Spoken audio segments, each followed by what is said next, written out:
This vocalist ranks among the unsung pioneers of the Detroit soul music scene of the 1960s.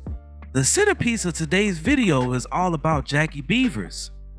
Now before we start, let's be sure to leave a like on the video, subscribe to the channel, and push that notification bell to be sure you won't miss out on any more content. Now, without further ado, let's cue that intro.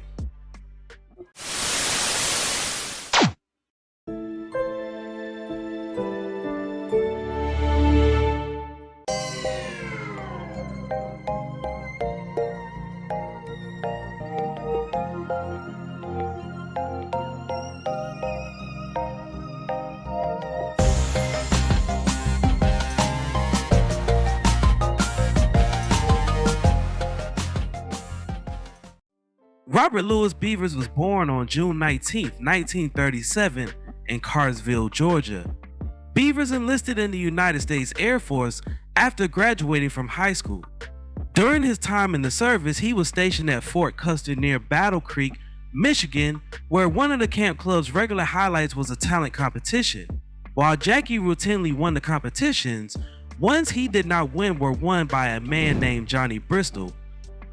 Recognizing an opportunity, the two soon teamed up and began performing as Johnny and Jackey. By 1959, they were regularly performing at Battle Creek's El Grotto Lounge, where a then unknown Junior Walker the All-Stars functioned as the house band, which led to them signing with Anna Records and being managed by Gwen Gordy.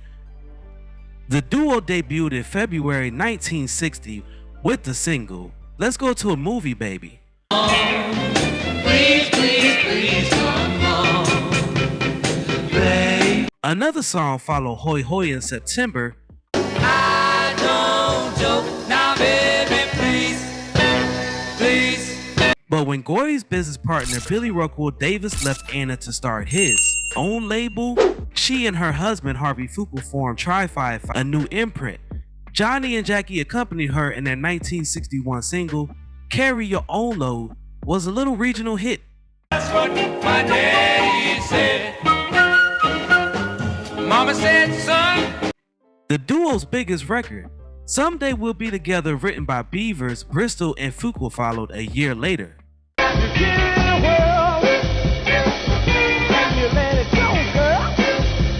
A negative cash flow caused Gwen and Harvey Fuqua to fold and throw in with Motown.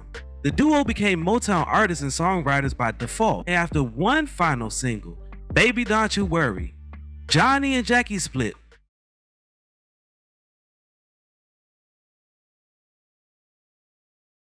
Bristol stayed but Beavers left, opting to try his luck with Rockwell, who was now Chess Records A&R director. His debut for the label, 1965 Slingshot.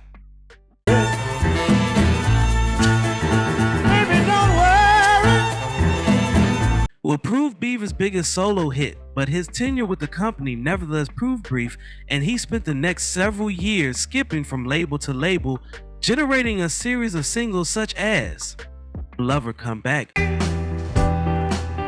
can't stand this heartache.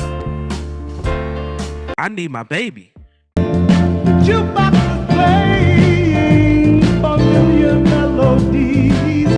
"Bring Me All Your Heartache," No, I didn't mean to hurt. and "We're Not Too Young to Fall in Love." Among the few that sold poorly but were later resurrected in the clubs of Britain's Northern Soul circuit. I just couldn't bear the pain now. I know. Beavers sprang to prominence as a songwriter when the old Johnny and Jackey hit. "Someday We'll Be Together" was re-recorded by the Supremes in 1969. It became Diana Ross' final single with the group, topping the charts. He also wrote songs for performers ranging from Joe Simon to Ella Washington.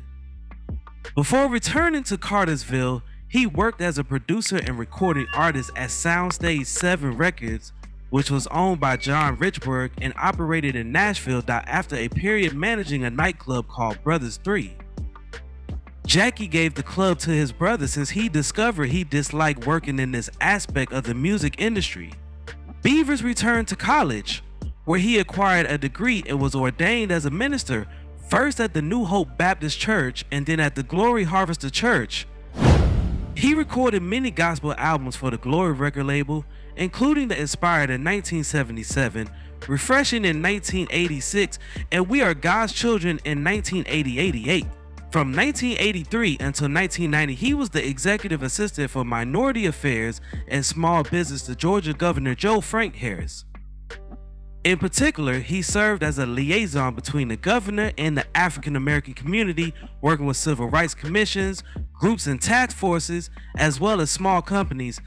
He worked for 3 years as the executive assistant to the commissioner of the Georgia Department of Corrections and 7 years as an advisor to Tom Murphy, Speaker of the Georgia House of Representatives. He also authored a column for the Cartersville Daily Tribune News and spearheaded his church's efforts to promote jail reform. On October 28, 2008, Jackey Beavers passed away at the age of 71, despite some sites stating he passed in 1988, which is not true. In 2011, Jackey Beavers was posthumously inducted into the Bartow County Gospel Music Hall of Fame. Now, before we go, I have a question for you all. What is your favorite song from Jackey and Johnny?